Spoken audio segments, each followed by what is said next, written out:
Fyodor Dostoevsky's famous novel, The Brothers Karamazov, there was a middle section entitled The Legend of the Grand Inquisitor. I believe this novel was made subject of a Hollywood motion picture. The contents of the legend of Grand Inquisitor are as follows. Our Lord returns a second time to the earth. He is put again, yet once again, precisely because he did not give people bread. That is, he brought a doctrine of the pursuit of heavenly things rather than the pursuit of material happiness. And it is because of this that he was put to death, and no less by a cardinal. The recent elections, not only in the United States but abroad, the 92 elections that is, offer a frightening testimony that in the United States and more generally throughout the world, heavenly pursuits and a concern for the law of God are held to be unimportant. The doctrine of bread and stomachs has become preeminent, and finally, post-conciliar Catholics reflect this tendency as much, if not more, than the population at large. I'm Julius Smetona. This is what Catholics believe. We'd like to offer a perspective, a Catholic perspective, on the 92 elections. With me today are two priests who celebrate the traditional Latin Mass exclusively and have remained loyal to the traditions of the Church. Father Clarence Kelly is Superior of the Society of St. Pius V and Spiritual Director of St. Joseph's Novitiate, a congregation of traditional Roman Catholic sisters. Also with me are Father William Jenkins, publisher and editor of The Roman Catholic magazine and pastor of St. Therese of the Child Jesus Church in Parma, Ohio. Reverend Fathers, I don't believe that in the history of the United States that there has ever been a president who was elected who more openly and brazenly espoused a doctrine and held positions which were completely contrary to the law of God. And yet he was in fact elected. What do you make of this fact? How significant is this? I think the most important thing in the minds of the people was the economic thing. You can just compare, for example, the popularity of George Bush a year before the election. A year before the election, it was inconceivable that he would lose. And yet, within a relatively short time, he fell into great disfavor with the American people. And the question is, how could it be that someone who was regarded as a hero one year, following years looked upon as someone that just simply has to go, and not only does he have to go, but that someone of the caliber of Bill Clinton would be seen as a preferable choice. I think it's an indication that there is a supreme principle which governs and guides the thinking of the people, and that supreme principle is bread and circuses. If you give them bread and circuses, they're happy, they're willing to put up with things that otherwise they would not be particularly pleased with. You might even consider from that analogy that President Bush was like the Roman gladiator who one week was very popular and the next week he did something and that was it. Thumbs up one week, thumbs down the following week, and for that simple reason. The simple reason was the economic situation. That's very worrisome because it was Karl Marx's concept of man, that he was an economic animal, that everything else in life depends upon his stomach, that even his religious principles are created in order to serve his own stomach and to enable him to dominate over others. And considering the way the elections went, you'd actually believe it has become true of the American people, or many of them, that they are Marx's man, that they are the communist man who lives for his stomach, and all other issues are secondary. Russia will spread her errors. Well, I'm afraid that's possibly come to pass, and I don't think it's a coincidence either that Bill Clinton is elected so shortly after the fall of the Berlin Wall. Because whereas some are saying that the fall of the Berlin Wall symbolizes the conversion of Russia, which Our Lady promised as the result of prayer and penance, I think the fall of the Berlin Wall actually symbolizes that the time of mercy is past, that what Our Lady warned at Fatima, that Russia would spread her errors throughout the world, has in fact come to pass. And that's why the wall has come down, because there's no really essential difference between the principles governing the East and the principles governing the West. I think now it's come down to simply a matter of individuals and individual families saving themselves by fidelity to the Rosary and to the faith. But as far as the nations of the world go, I think they've pretty much sold themselves out. I think that's a good analogy, the analogy of the Berlin Wall. You could, in a certain sense, look upon the Berlin Wall as something to keep out dangerous principles from the East. And now there is no need to keep out the influence of the West from the East, because they are the same. It's totally a materialistic principle. But I think what really shows that we have reached a new low in this particular question is the fact that here you have a man who is a draft dodger, someone who is demonstrating against the United States of America in a foreign country, and who is a devoted advocate of so-called gay rights. I mean, you're talking about an abomination. You're talking about something that Moses prescribed the death penalty for. You're talking about something which in the eyes of God cries out for vengeance. And here, the candidate of a major party in the United States openly professes his sympathies with this perversion, and as far as the American people go, it doesn't matter. Only 13% of the voting population indicated in the '92 elections that the moral issues were important to them and that they influenced in the way in which they voted. This is a kind of a striking statistic, I think, that there's such apathy and a contempt for the moral law. Because their gods have become their stomachs, or their stomachs have become their gods, as St. Paul says. It's something to think about that we are now sending troops also to Somalia. Here in November 1992, we're sending troops to Somalia, and at the same time we're going to have 1.5 million children put to death in this country. Now, we have the images coming to us on the television screen of the poor starving children of Somalia. And this, of course, tears the heart out of any normal human being. But when a pro-lifer who was running for a state congressional seat in Indiana tried to put images of aborted children on the television screen, he drew the wrath of the viewing audience down upon him, because they thought this was a terrible thing for children to have to see. There are probably more of these children going to be put to death in this country in 1 year than will die in Somalia as a result of starvation. The war is actually going on here. If there is to be a war in Somalia, I honestly believe it will be the result of the moral perversion going on throughout the world, and notably in our own country. You know that the polls indicated, or rather the surveys indicated, that President Clinton was favored over former President Bush by Catholics 44 to 36%, and candidate Ross Perot, another aggressively pro-choice candidate, received another 20%. So we had a situation where Catholics, by a margin of 64 to 36, favored candidates who blatantly and aggressively flaunted the law of God and promoted something which was in direct opposition to his law. What do we make of this, and what's responsible for this? Actually, if you were to do a survey of Catholic people, nominally Catholic people in the United States of America, you would find that even a greater percentage than the combination of those two groups is in favor of abortion in some cases. It's actually higher. But what it does tell you is that the Catholic people in this country are essentially no different from the other people. That's what it says. That the standards, the ideals, the principles, the goals, the values of the general population is essentially no different from Catholics.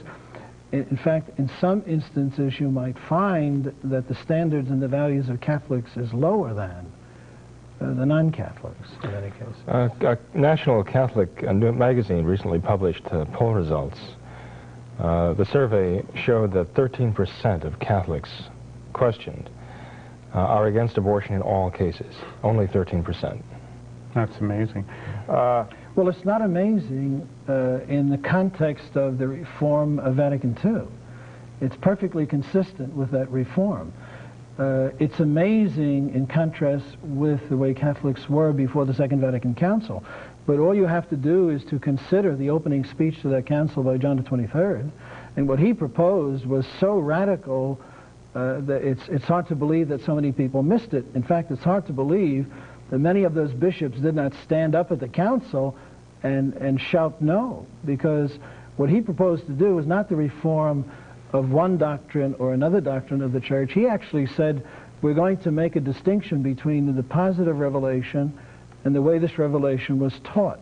And now we're going to, after having separated these two things, we're going to apply to the depositive revelation modern methods and techniques of literature. And then we're going to come up with a new expression. Now, for most people that may not sound radical, but from the perspective of a Catholic point of view, that is taking an axe to the tree of Catholic dogma.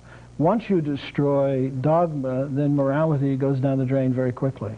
There was a group of evangelical Protestants who did not meet with much success, saying that it is sinful to vote for then-candidate Bill Clinton. A few Catholic priests may have echoed similar sentiments, and they were essentially shouted down by the powers that be within the post-conciliar church. Is it sinful to vote for a candidate like Bill Clinton? And absolutely. Absolutely it is. And I don't think Father Kelly and I would even think it necessary to tell our congregations that they would be wrong to vote for Bill Clinton. I would hope that everybody who would attend the traditional Mass would have the sense enough to know how wrong that is. Mm-hmm. Any candidate who favors the wanton destruction of innocent life is obviously not a fit candidate for any elected office. In fact, there's no essential difference between somebody who's advocating murder and somebody who's advocating abortion. Could you more generally explain the responsibilities of Catholic voters and Catholic officials? Are there any kind of guidelines that the Church has given throughout the ages to the electorate? Well, the Church doesn't say vote for this person or that person. In fact, in the United States, the Church can't do that because there are certain rules and regulations which have been put into place by the government which restrict the Church in what it does and what it says from that point of view. You have to, as a Catholic, vote according to the moral law. You have to vote for those candidates that promote the law of God. Almighty God is the one who is in charge not only of the Church but also of society. Government receives its jurisdiction and authority from God. Government does not receive its authority from the electorate. The particular form of government that a society may have, whether it is a republic-type government or a monarchical government, whatever the case may be, that's simply a mechanism for determining who will hold the office, but the authority comes directly from God. The people of the United States, for example, when they elect congressmen or senators or a president, they do not pool their authority and confer that authority on the president. It's just a mechanism for determining who will rule. His authority comes directly from God. He answers to God. And therefore, the man that a Catholic would vote for must be a man who is in accord with the law of God. Someone who's not going to undermine the law of God, especially in so radical and dramatic a way as President Clinton. President Clinton, you have to understand this, he stands for the slaughter, the murder, the dismemberment of helpless, unborn children by the hundreds of thousands. That's a monstrous crime, a horrible crime. He stands up as a spokesman for perversion, for corruption, for the very things that brought down the wrath of Almighty God in Sodom and Gomorrah. He is a spokesman for sodomites. And anyone who has any notion of right and wrong, of true and false, of the law of God, of the commandments of God, who would consider voting for someone who stands for the slaughter of unborn children and for the cause of sodomites, there's something seriously wrong. You're watching What Reverend Fathers, I understand that historically the Church has taken stands in political questions. It has excommunicated kings who did not follow the laws of God. Maybe Father Jenkins can even tell us about a very interesting episode in Venice with Pope St. Pius X. And also, what should be done in this case? We have numerous Catholic politicians who behave in a completely un-Catholic manner with impunity. Senator Kennedy, Supreme Court Justice Kennedy, Mario Cuomo, Jerry Brown, and nothing is done. Should they not, in fact, be excommunicated? Well, yes, absolutely. But excommunicated from what now? I mean, they can be Novus Ordo Catholics or Vatican II Catholics and get along perfectly well. Because they're just being ecumenical. You can be ecumenical dogmatically, but you can be ecumenical morally, too. That means you have no fixed standards. Pure opportunism. But Pope Pius X was the Cardinal Patriarch of Venice before he was elected the Pope in 1903. And when he took over the see of Venice, he found that the government of the area was pretty much in the control of the Freemasons, and they were very anti-clerical. And his objective in becoming the Archbishop of Venice was to rally the Catholics again and to insist that as Catholics they took their political rights seriously and didn't allow the government to initiate all kinds of anti-Catholic legislation to hamstring the Church. And by prayer and by political action, he so rallied them that the anti-Catholic Freemasons were turned out of office, that those who loved the Church and loved the faith were put in control of the government over a Catholic population, and that they were able to overturn many of the, or all of the anti-clerical laws. So the people finally had political representatives who truly did represent them. Mm-hmm. Father Kelly, it seems that in the recent, the 92 elections, we as a nation have moved from a position of perhaps indifference to the laws of God to outright rejection and contempt. As nations cease to exist in this world, and therefore they must be brought to justice in this world, what can we expect to happen to us as a result of this fact? Well, I would first of all say that I don't really know if it is contempt, because to have contempt for something requires a certain commitment.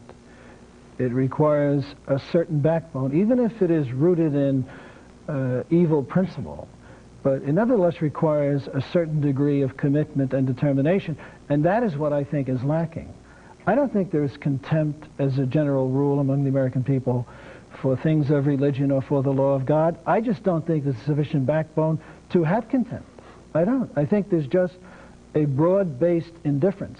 Now, I do think that there is a significant percentage of the population of the American people in which there is a certain amount of moral fiber. We could actually be further along in this moral corruption than we are now. And there is a certain amount of catering to that. There are certain politicians who cater to those who do stand for certain principles, and that's an indication that there are people with principles. But generally speaking, I think the problem is that there are no principles. I think the problem is that the bread and circus, that's the principle. Who is going to get me a new car? Who is going to fill my refrigerator? How am I going to have a nice variety of television programs, a big stereo, comfort, health care from the crib to the grave? I think that's what the American people are fundamentally concerned with. And I do think that it indicates a very, very serious problem in this sense, that with no principles to guide them, no principles in which they are rooted, they can be led along the garden path to anything. They can be led along, for example, to the institution of a world government, as long as that world government does not deprive them of their bread and of their circuses. Mm-hmm. So I think we're in a very dangerous position. I think we are at a crossroads in the life of this country, and I think that the people are now being led down one option in that crossroad from which perhaps there will be no return. We see, too, now that President Clinton is in power, that he has an agenda of, especially with Vice President Gore, of this hardcore environmentalism, which is very hostile to Catholic religion. It's rooted in this Hindu mysticism and worship of Mother Earth. It has as its principle abortion and birth control and population control and so forth. What do you think those who try to live virtuously can expect in the years ahead with people like this in power? They could expect that their virtues will be labeled as crimes. Whatever is virtuous in the Catholic eye is going to be a vice in the eyes of the negative population growth, zero population growth people, and the radical environmentalists a la the earth worship and so on. So I would expect that in short order we're going to find laws that make it very, very difficult for us to practice our faith and to live morally in the eyes of our faith. And there will be an increasing encroachment on the rights of the people right across the board, because what is behind all of this, there's a common thread which runs through all of it, is control. Is government control over every facet of our lives, because ultimately, in order to establish tyranny, you have to have control. And that's what's behind this, to control everything. You know, it's interesting talking about control. Father Garrigou-Lagrange, the great Dominican theologian, said that the desire to control others is a very evil desire, and it's a manifestation of pride. And if anything, pride is a condition of the world today. It's the spirit of the devil. That's right. And the devil seeks to. Right, but these people have the attitude that they have a better idea. In their arrogance, they believe that they're so clever, they're going to create a kind of world paradise and overcome all of the problems that societies have been suffering since the beginning of the world and since the fall of man. So I think it's the same attitude that they had at Vatican II. The bishops got together, and some of them had the idea that they had a better way, that the church had been wrong all those years, the approach was all wrong, and now we're going to take over and we're going to show them that there's a better way. And we're going to introduce a kind of new springtime or paradise in the church. Well, we see the results of that. The same results are going to come from this attempt to establish a new world order, paradise on earth. Mm-hmm. You know, it's not generally known that, or perceived that when Antichrist comes in the apocalyptic times, he will initially be embraced. And when one looks on the 92 elections, say in Lithuania, where so-called former communists were elected over anti-communists because of economic difficulties, and they promised the people bread, we have the election over President Clinton over former President Bush, who was perceived at least to be a moral person and to uphold to a certain extent traditional values. Does this not perhaps foreshadow what's going to happen down the road when this person, the ape of God, the Antichrist, will very aggressively promote ideas and laws which are completely foreign to the things of God, and he will be embraced by the people? I think, first of all, we should say that while it is true that President Bush at least overtly advocated certain principles and positions which would be more in accord with the moral law of God, we have to admit that President Bush was a devoted believer in the New World Order. You have to remember that. And this New World Order, he made very clear, would be a world government controlled militarily and politically by the United Nations. And so that is a formula for tyranny. There's just no question about that. Right. But I do believe that this combination, the combination of the toleration of great evil on the one hand and the willingness to do that in exchange for payment of bread and circuses, is precisely the atmosphere that will prepare the world for the coming of the Antichrist. Because he will do those two things. He will do very evil things, and at the same time, he will give the world bread and circuses. Father Jenkins. The McIlvany Intelligence Advisor also says that there are enormous concentration camp-like compounds that have been set up around the country, which are not generally known to the population. They're empty now, and he wonders what possible use could they have for the future. Well, I think we're going to see that very soon. Anybody who would oppose the New World Order is going to be severely abused. The whole concept of life shown in the abortion industry now is a Marxist idea that life exists for the sake of serving the community. If it's not wanted by the community, then it's not useful. It's not. It has no value. The only solution for this is to fulfill Our Lady's request at Fatima, to pray and do penance. You've been watching what Catholics